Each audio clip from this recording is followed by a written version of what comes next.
Welcome to our first Sports Jam of the year 2014. I'm Jay Wilcox. And I'm John Jacobson. It's a cold week here in Minnesota. Ahead today on the show, highlights from prep basketball, hockey, and wrestling. And later we'll meet hockey-playing brothers from Wayzata and hear from the Breck boys hockey team. Let's tip it off, though, with girls basketball. This may be the year Park Center gets past De La Salle in section girls hoops. For now, the Pirates are focused on the Northwest Suburban Conference.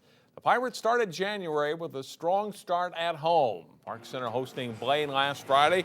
Early transition hoop here for the Pirates. Hannah Schaub ahead to McKenna DuBois for the layup. Later, Danielle Schaub finds her older sister Hannah, who goes baseline for two. The Pirates lead at 16-5. Ann Simonette penetrates deep, then kicks the pass out to Danielle Schaub for an open three. And the Pirates lead by 18. A lot of players can score on this team. Second half, it's Olivia Peterson draining a three from the top of the key. And then off the inbounds play, Peterson passes to Michaela Hayes for the easy two, as Park Center making it look easy against the Bengals. Good defense by Danielle Schaub. She'll get the steal here and heads the other way for the layup. The Pirates are now 5-1 in the conference. They beat Blaine 66-54. I'm really happy about how we played. We moved the ball well. We could have shot a little better, but we came out good. Yeah, I thought we played well. We jumped on them early, so that was a good thing. And I think defensively we need to get a little bit better in our half-court stuff, but that's what we worked on, focused on in the second half. Blaine did a good job putting a press on us, coming back a little bit, so it's good. Champlin Park will take on rival Park Center next week. The Rebels met up with another big rival Friday as they hosted Anoka. Anoka's Ashley Bray gives it to Kira Fredenberg, and then we'll get it right back on the give and go for an early hoop here for the Tornadoes.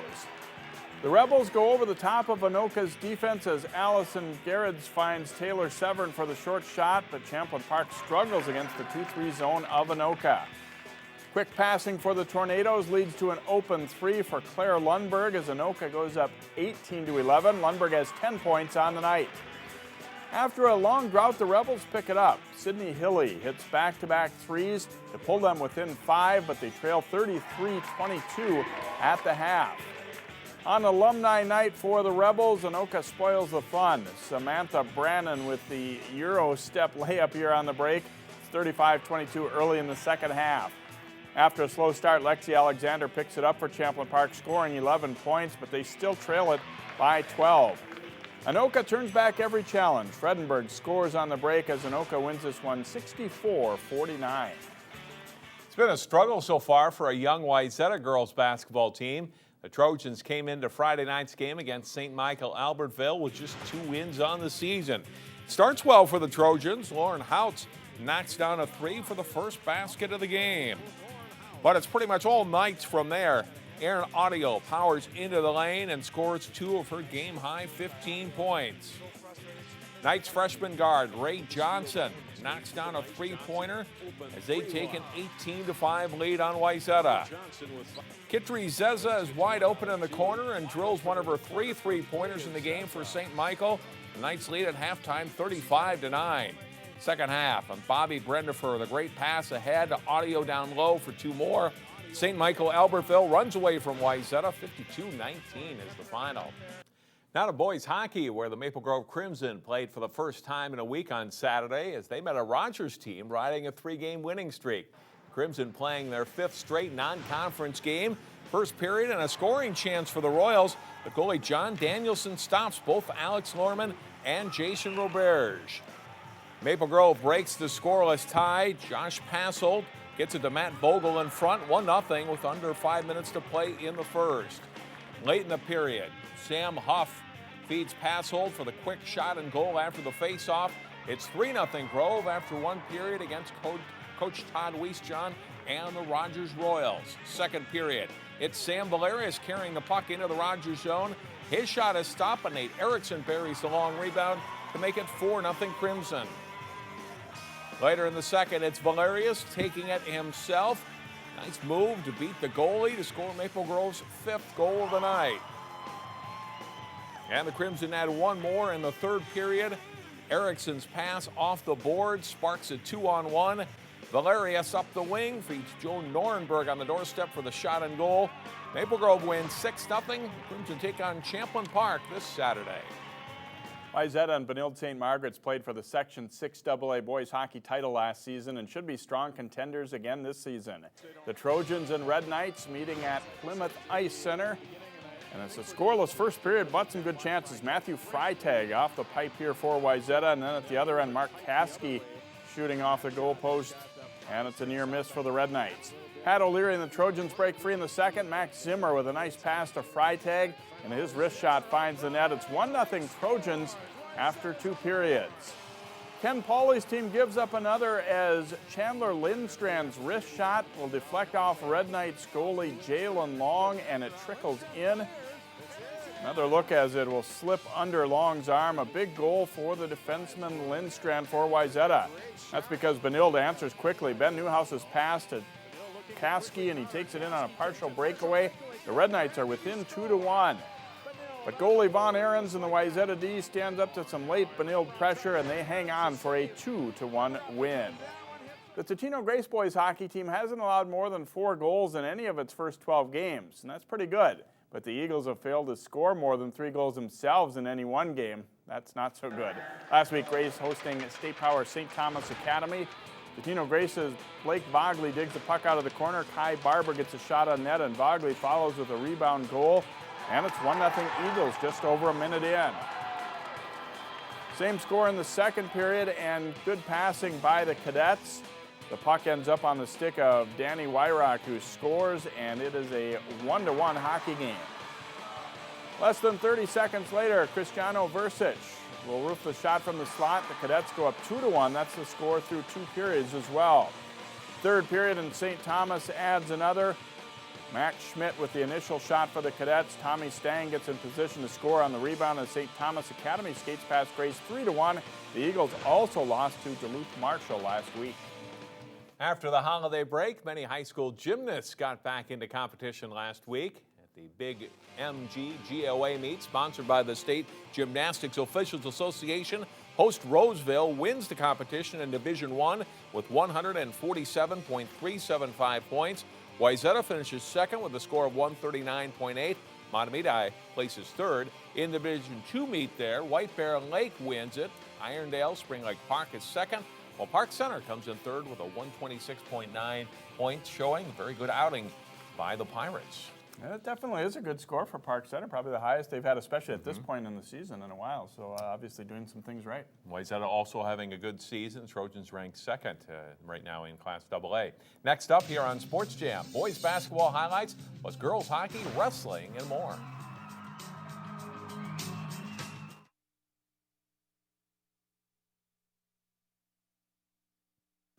Welcome back to Sports Jam, and time to turn our attention to boys basketball. Osseo lost 3 games in the 2013 portion of the schedule, more than they're used to. The Orioles are still a pretty good team. They face Centennial on Friday.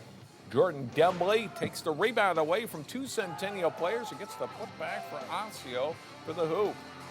Wheeler Baker slices away from the double team and hits the short jumper. It's 29-24 Orioles at halftime. Cougars start fast in the second half. Kevin Groh, nice pass to Bryce Johnson for the layup. That's the Osseo lead to 1.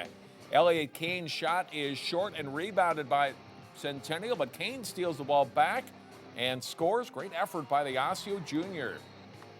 Dembley drives. It's a crazy shot here and is fouled, giving Osseo a 9-point lead. Then, nice ball movement by the Orioles. Jamar Robertson to Baker underneath for 2. Osseo goes on to win it, 58-48 over Centennial. Cooper's boys basketball team was looking to break a 4-game losing streak as the Hawks took on Eden Prairie on Friday night. And it's a good start for the Hawks. Left-hander Brandon Robinson is left open, and he nails a 3 for a 12-5 Cooper lead. But Eden Prairie gets hot. Grantham Gallard buries a long 3. It's part of a 19-2 run for the Eagles, and they go up 24-14. Cooper plays pretty good D, though. Teron Pickford gets the strip here and breakaway layup to pull Cooper within 5. He scores 20 on the night. Eden Prairie, though, goes on another run as Gillard sets up Aaron Workin for 2 inside. The Eagles lead 46-36 at the half. Cooper battles back, though. Brandon Baker will drill a long 2-pointer, and the Hawks are within 52-47 with plenty of time left. And they surge ahead. Pickford drives and sets up Jacob Lindgren for a 3-pointer from the corner. Cooper's in front 64-61. But Eden Prairie pulls this one out. Workin gets the putback here as the Eagles edge the Hawks 76-74. At Wayzata, the Trojans hosting Buffalo. Levi Bean and Zach Dahl work the give and go for the Bison. Dahl getting the bucket. Johnny Benega makes a nice pass to Grant Long underneath for the Wayzata bucket here. And Benega drills a long 3-pointer, but the Trojans still trail at 34-25 at halftime. Wayzata tries to make a run in the second half. Ty Galinsky with a 3-pointer with a hand in his face. That cuts the Bison lead to 41-34. But it's mostly Buffalo from there. Jonathan Singer with a tough drive for the basket and foul. And Bean gets position inside and scores another as the Bison go on to win this one 66-48. It's been a great season so far for the Hopkins girls hockey team. The Royals have suffered just one loss, a 1-0 defeat at Wayzata last month. Saturday, the Royals strapped on the gear to face a strong Edina club. First period, Paige Reno with a rush for the Hornets. Aaron O'Neill gets a piece of the puck and then hits the pipe before being cleared away. Second period, Grace Bowlby, nice rush up the wing, and she'll tuck the puck past O'Neill for the first goal of the game. Later in the second, Corbin Boyd ties it as she gets behind the defense and scores. It's a 1-1 game through 2. This game eventually goes to overtime. And in OT, Edina turns the puck over in its own zone. The Royals take advantage. Boyd and Nina Rogers for the shot on goal. Hopkins beats Edina 2-1 the final. Out of wrestling, where Brooklyn Center Concordia rolled out the welcome mat, or mats, for its 20th annual tournament. BC and Osseo, the local teams on hand for this one. This is semifinal action at 170 pounds. Brooklyn Center's Tyler Joles is in the gray singlet. He gets the reversal on Ethan Barnes of South St. Paul and follows it up with the near fall points on the way to a technical fall win. At 195 pounds, Osseo's Julio Ceballos tightens his grip on Teng Yang of St. Paul Central and gets the pin. Ceballos goes on to win in the finals. He's one of 3 champs for the Orioles. The news isn't as good for Stavros Peterson of Osseo at 220 pounds as Mohamed Hagazi of Columbia Heights gets the pin for the Highlanders. And we go to the heavyweights. In overtime, tied at 1-1 until Osseo's Travis Mullen tries a headlock and he'll miss on it. Brooklyn Center's Darnell Stokes takes advantage, scoring the takedown to win it. Also in wrestling, District 279 rivals Park Center and Maple Grove hit the mat last week for a dual meet. 5 matches in. Teams are tied at 12 at 138 pounds. Maple Grove sophomore Logan Dick reverses Park Center's Isaac Mansfield. Eventually gets the pin at the 128 mark of the second period, giving Maple Grove the lead. At 152, Will Sewer puts George Berry in a cradle and rolls him over for the pin. After Park Center forfeits 2 matches, the Crimson holding a big lead, 36-18, with just 3 matches to go. But the Pirates rally, 195. Park Center's Julius Ogunte pins Tahe Nomain in the second period to give the Pirates 6 points. At 220, Park Center's Tommy Newell wins a back and forth match when he puts Quinn Anderson to the mat on a headlock and pins him 54 seconds into the second. Pirates are down 6 points. They need to pin at heavyweight to earn a tie. But 110 into the heavyweight match, Maple Grove's Barry Indip rolls the Pirates' Emmanuel Botoy on his back for the pin, and Maple Grove wins the match 42-30. It was a big weekend for Prep Boys swimmers. The University of Minnesota's Aquatic Center was the site for the Maroon and Gold Invitational. In the top division, the gold, Creighton Prep of Nebraska is the runaway winner, racking up 635 team points. Wayzata finishes second with Minnetonka third and Eastridge fourth. Maple Grove places ninth. The combined Breck Blake team finishes ninth in the Maroon division, with Osseo placing fourth in the bronze division. And that's a pretty good test. We're still pretty early in the season for boys swimming, too. A lot of good competition down at the U of M Saturday. Yeah, straight ahead in our Sports Jam Spotlight, we need a brother combination that's excelling together for Wayzata's boys hockey team.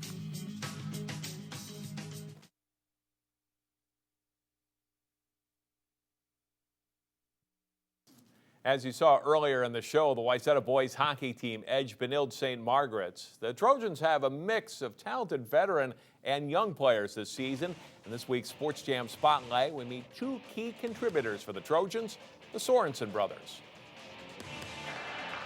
It's taken a while, but Jack and Hank Sorensen are last on the same hockey team. Number 21, Jack, is a senior.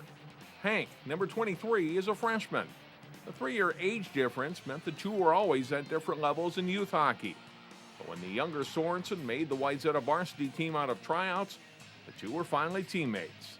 It's been fun. I've never played on a team with them before growing up, and it's been interesting, but we've kind of just stayed our separate ways and let the coaches coach us, not coach each other, and stay out of conflict with each other. That's been the main goal.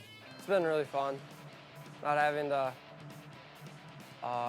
have my parents drive me to hockey practice. I get to ride with my brother. That's kind of different. I like it. I know I talked to him early in the season, and Jack was pretty excited about being able to be a leader on the team with his young brother there.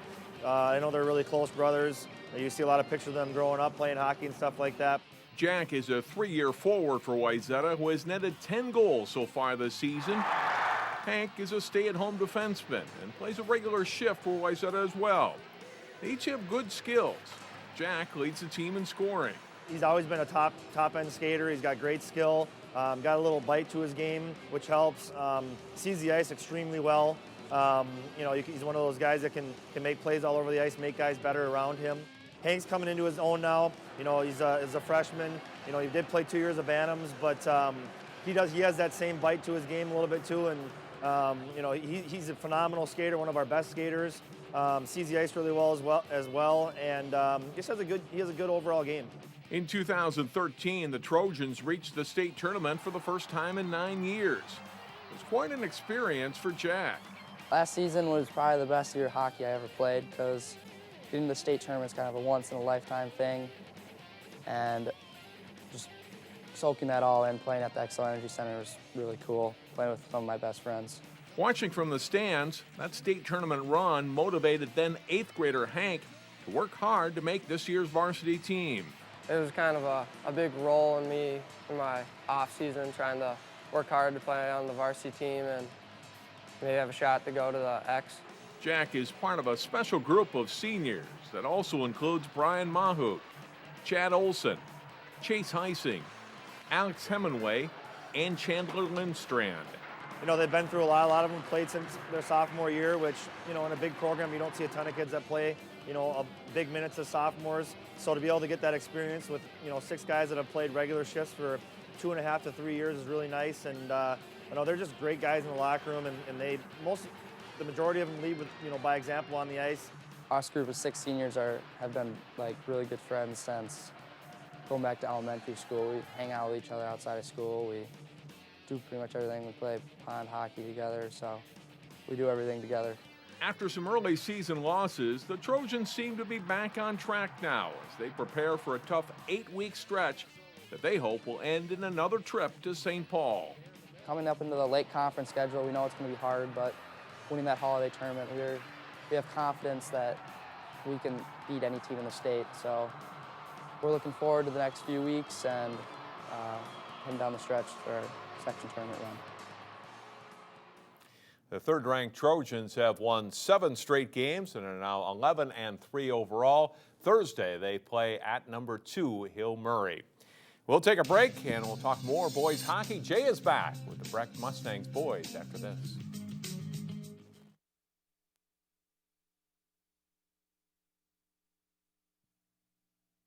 Welcome back to Sports Jam. Another great start to the season for the Breck Mustangs boys hockey team, entering the week at 8-2-1 and ranked number 1 in Class A. We're joined by a couple of players and also Coach Les Larson. Starting with Michael Orkey, and how do you feel overall about what you've seen from your team so far this year, Michael? So far it's been pretty good, but we're always looking to get a little better.